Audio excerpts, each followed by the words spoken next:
Hey, good evening to everybody who was coming across this. Uh, I'm doing a quick one because I've been up here in northern New Hampshire. This is actually north, like north New Hampshire, north of the White Mountains, coming up on the up there with the Pilot Range. Mount Wabeek's not too far from here. We was just at Santa's Village, and if you've never been there, you got Santa. He's there. You've got all the oh, you get some impatiens right there, still going off. You've got all the weird dads, who think that Al Qaeda's coming, the Taliban's coming to Santa's Village, and they get the weird shirts with the wolves and the flaming skulls and the skulls and American flag. You know the type of guy I'm talking about. The type of guy who thinks that the world is going to end and he's going to be okay because he has guns, but he doesn't even know how to germinate a tomato seed, never mind actually do anything relevant to surviving an apocalyptic scenario. But anyway, I digress. He's just there with his kids. He's just trying to have a nice time. I wouldn't say anything, but I just think it's the absolute funniest thing in the world.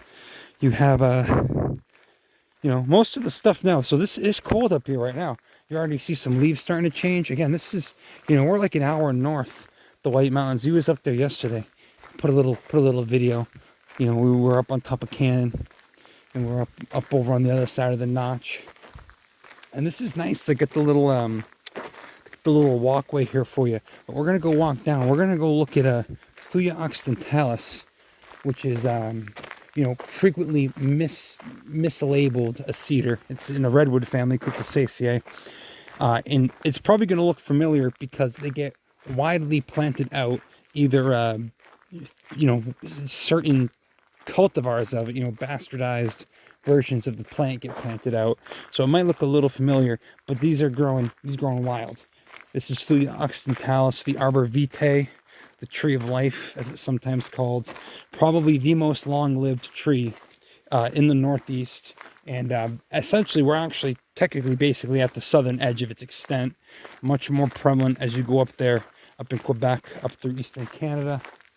We might see some other stuff.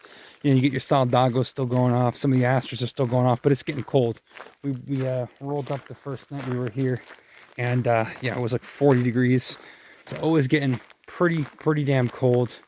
But there's still some stuff going off. We're gonna go take a look at the Occidentalis. We'll see what's going on around here. The little walkways come to an end, and we'll see what there is to see.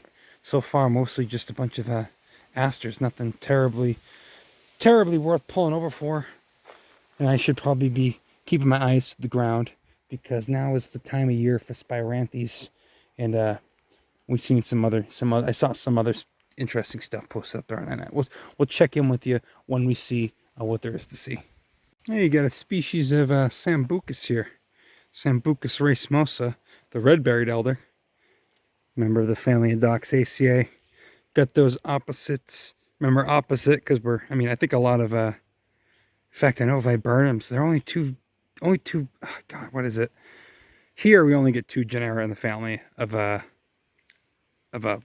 Doxaceae. You get viburnum and you get Sambucus. I think they both have the opposite leaves there. Of course, these are not individual leaves. This is a compound leaf, and these would be 7 leaflets on there, also opposite. It's a nice one. Those are the actual elderberries right there. I'm not sure if people use that for the same thing that they use the black elderberry for, but I like that whole family. I like viburnums. A lot of nice plants grow in the region. As you can see, they get a little bit of height on them. I ask you, my friends, are you brave enough to step into the gnome home? I don't think I'm brave enough to step into the gnome home. But apparently, these dads with their, have you ever seen a tactical diaper bag? These are the type of dads that get like the tactical diaper bags, because apparently nothing is more emasculating than impregnating your wife and fathering a child.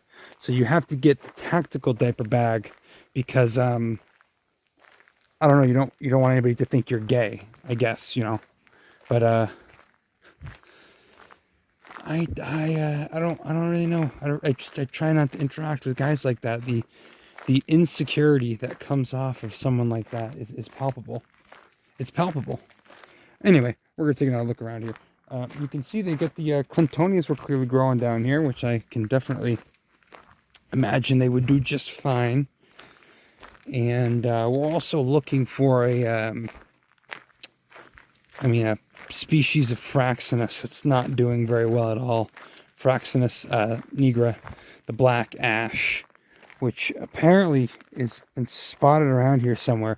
I've seen white ash, Fraxinus americana, which is doing much better by comparison than the other species. But I mean, we'll put that in there if we can find it. I mean, it might be dead by now. They're looking at a 99% of them are expected to be extirpated from the region, meaning that I can only imagine they must have been introduced somewhere else outside of their native range, because extirpation and extinction are not necessarily the same thing.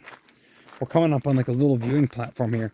I swear they were posting that there was Thuja Occidentalis here, unless someone was pulling my leg, or I was just yammering and I wasn't paying attention. So it's got to be around here somewhere. We'll keep you up to date. So here's there we go, that'll be better. So here's Fraxinus nigra. Here's the black ash.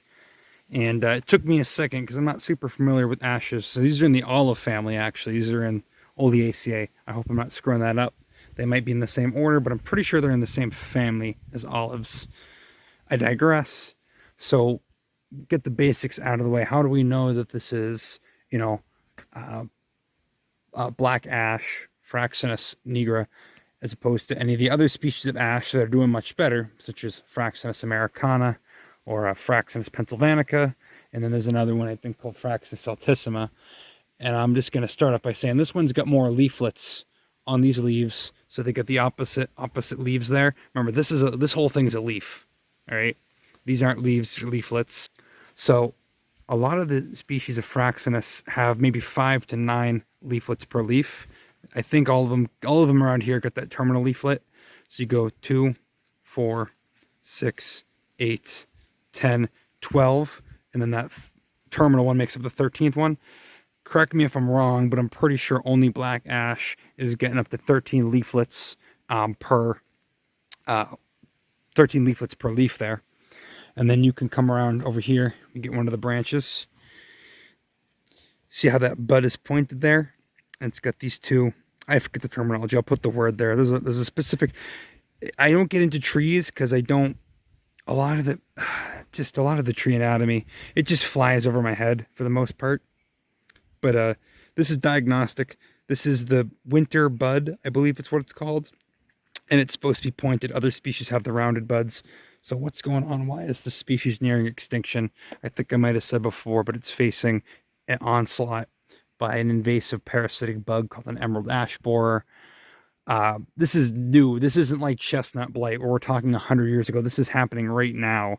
Like, I think as of 2014, they were estimating that this thing was going to be basically 99% extirpated from the region. Why is it doing well here specifically?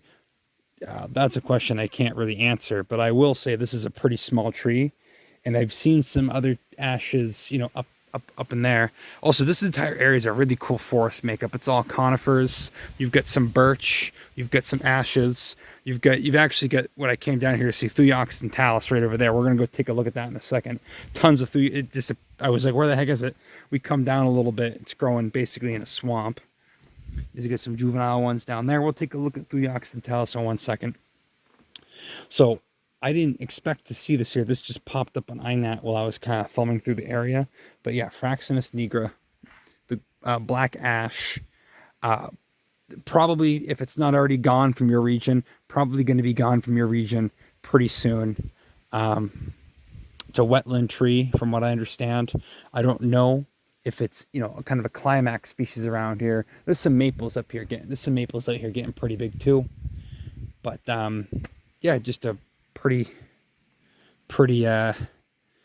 sad thing to see happen to any native plant.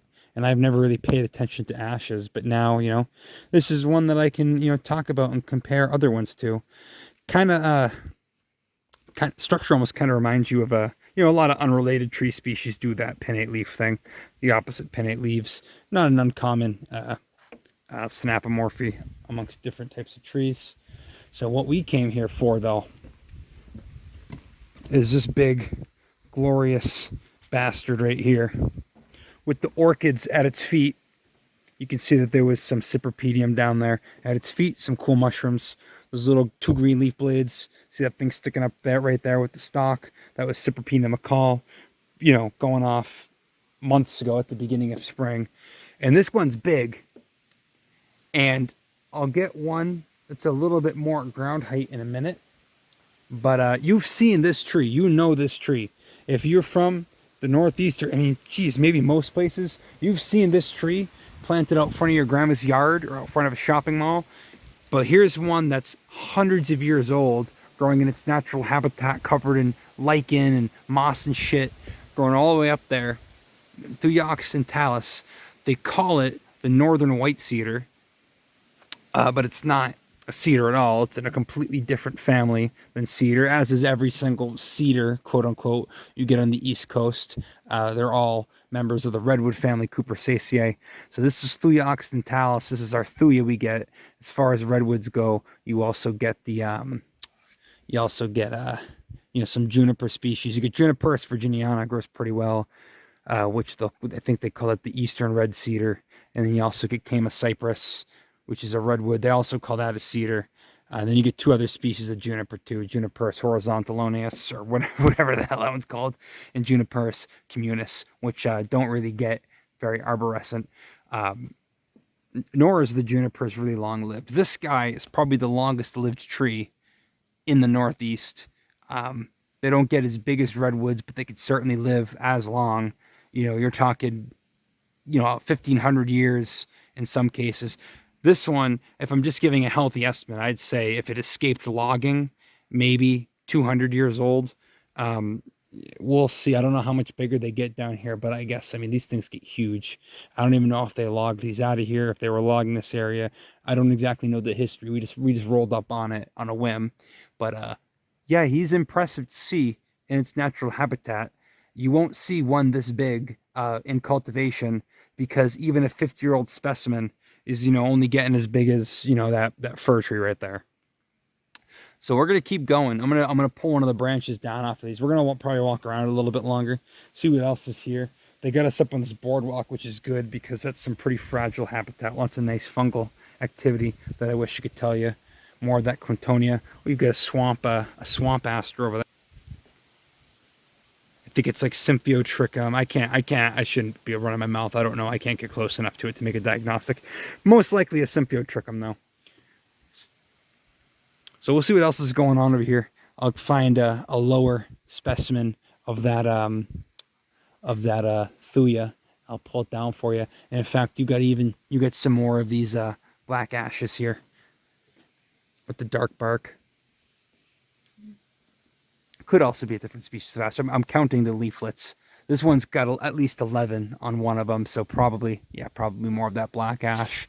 Oh, some of them are getting up there. You've got a few that are looking pretty good. But who knows for how long. You see, sometimes they just get 9. Sometimes they can have even less. I think they have to have at least 7. They'll always have at least 7. Oh, this one's kind of a mutant. He's lacking the, he duplicated his terminal leaf there. Yeah, see, this guy's got, you know, they can vary.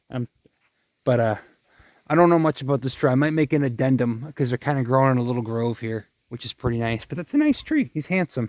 He's handsome, and he's growing in a really, really cool habitat that I'm happy I just happened to realize was here. So we'll probably walk around. I don't think there's anything else I can really show you. That's going to be in bloom. They get plenty of orchids down here. They get Platanthera. They get Cypripedium. Someone at one point saw Spiranthes. Oh, you get Cornus canadensis still going off down there. We seen that guy was still going off up on top of a cannon too. You know, there's the berries of that right there. There's the berries of that Clintonia. Yeah, everything's getting ready. Everything's getting ready to shut down. 2 weeks. All of the deciduous trees will be lit up with their fall colors, and it'll be nice. It'll be good. The changing of the seasons. All right, I'm just rambling. We're gonna take a pause on this, see what else is growing, maybe walk to the end of this, and maybe I'll have some stuff to talk about on the way back. Yeah, so we come down here to the bog, and I should have known better, but there's a whole bunch of your, typical stuff. You got Daphne down there. You've got Larix, laricina. I could do a whole video on this tree alone. This is Larix, laricina. I already said that. The Tamarack tree, a deciduous conifer. So you come back here in a couple months, and just like the deciduous hardwoods, which aren't growing along the shore here, you got to go back in.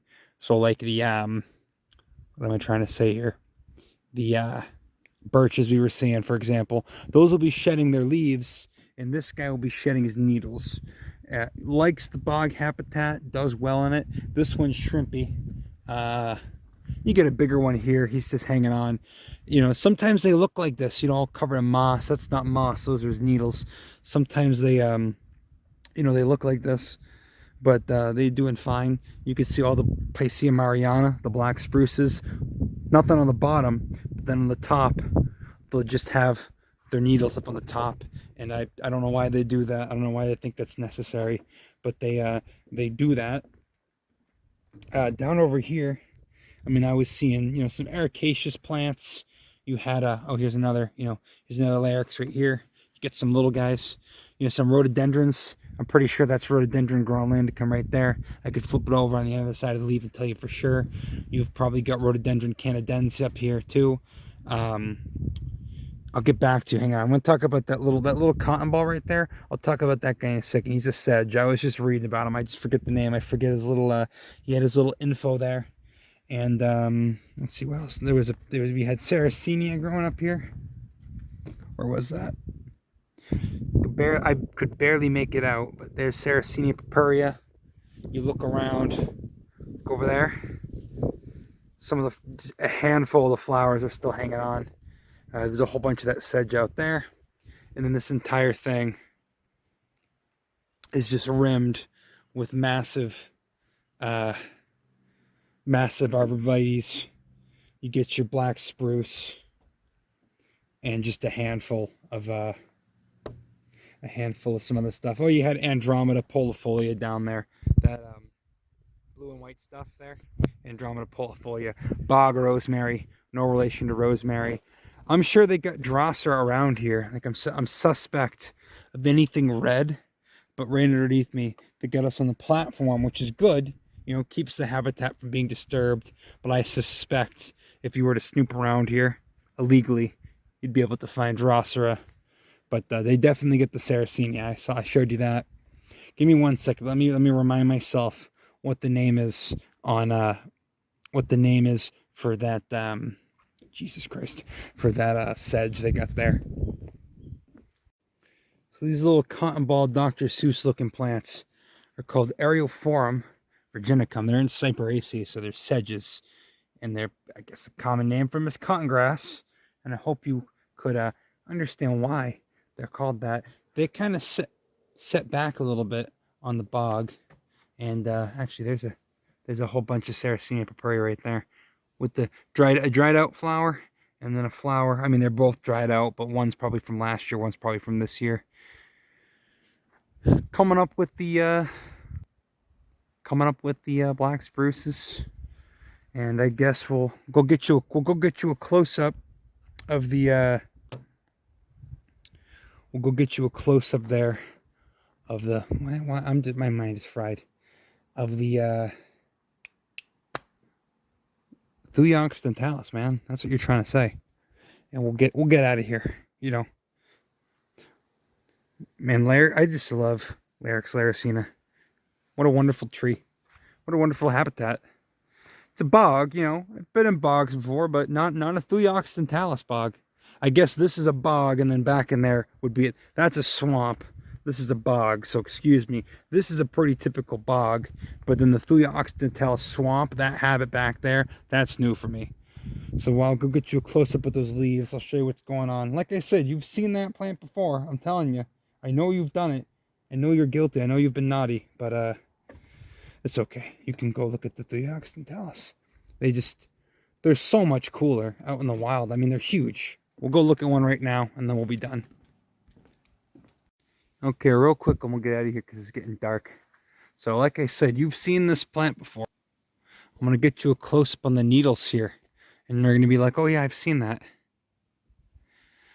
It looks familiar, doesn't it? Probably seen it outside of a shopping mall. Growing about to, I don't really see one around here of appropriate size. But here's the trunk on this guy. It's 2 feet around. Growing maybe, I'm not good at estimating height. But how old are some of these trees? Were these logged? I don't know. I had to look that up. I'm kind of curious. Maybe I can find out, and I can do a little research. I mean, this whole area is set aside as a nature preserve, but I mean, you just don't. This isn't the type of tree. A lot of people might not even know that these are like, native here. I don't know. You get a whole bunch of them out in Vermont too. This is kind of the southern extent of where they come in New Hampshire.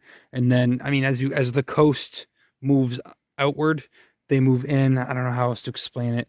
They don't really grow near the coast. So Chamaecyparis, which, I mean, you can't really confuse Chamaecyparis for Thuja. They're just both cedars, even though they're not.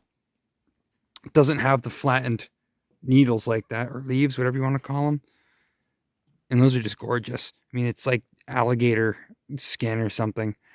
Little capsule cones on them when they're done, which I guess the little cones they get do kind of look like Chamaecyparis cones. But you roll up on a juniper, you see the trunk, you might think it's similar, but the needles are completely different. Junipers get the blueberries too. Oh, there's some cones right there.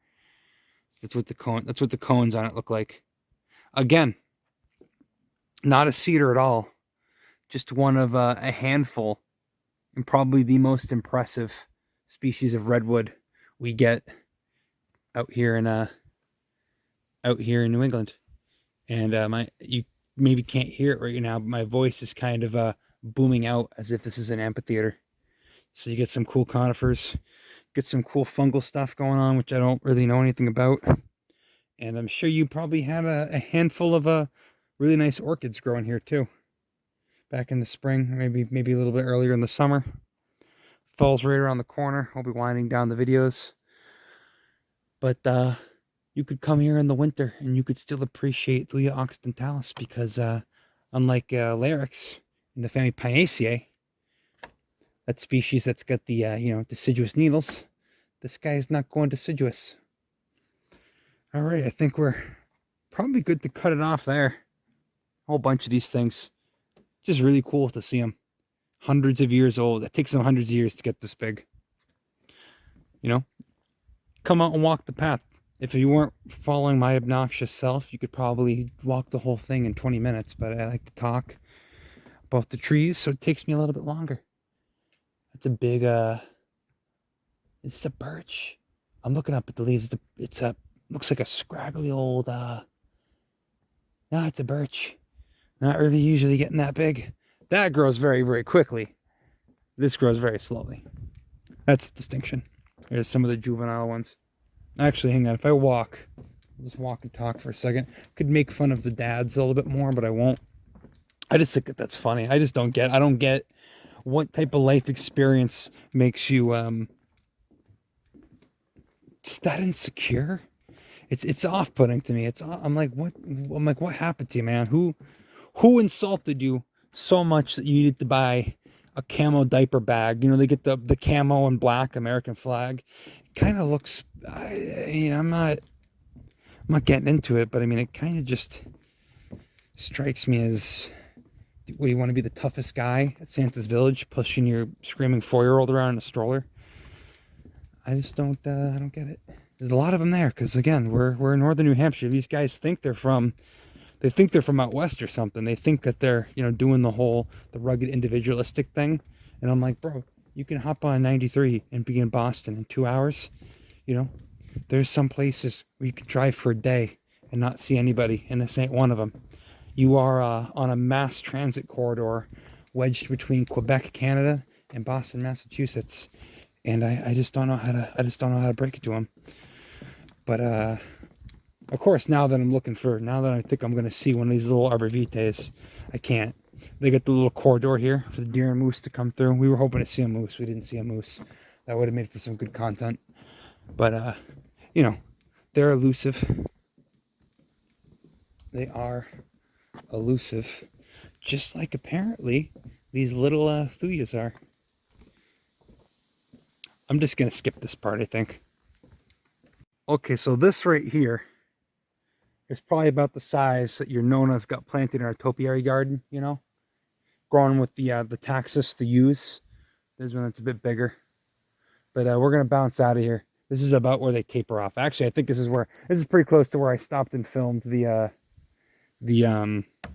God, my brain's not working today. Where I stopped to film the black ash. You're getting older. Seeing these everywhere now with their little cone-like fruits. Not a cone, because that's an angiosperm. But I think that's going to do it for today. If you've got a Thuja Occidentalis swamp near you, you should go look at it. Because, I mean, these trees are freaking cool, man. These trees are super cool. Growing right next to a black ash. I mean, it's just a habitat that I haven't really seen. I haven't really processed it. So we're going to get out of here. It's getting dark. I'm going to go cook some food. And we'll call it a day there. I'm back to work and day after tomorrow.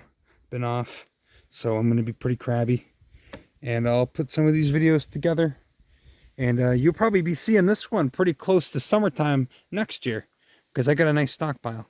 Anyway, that tree probably took about 20 years to get that big. This tree probably took about 20 years to get the same height. Just because it's a birch. And that's not. So, interesting. Interesting.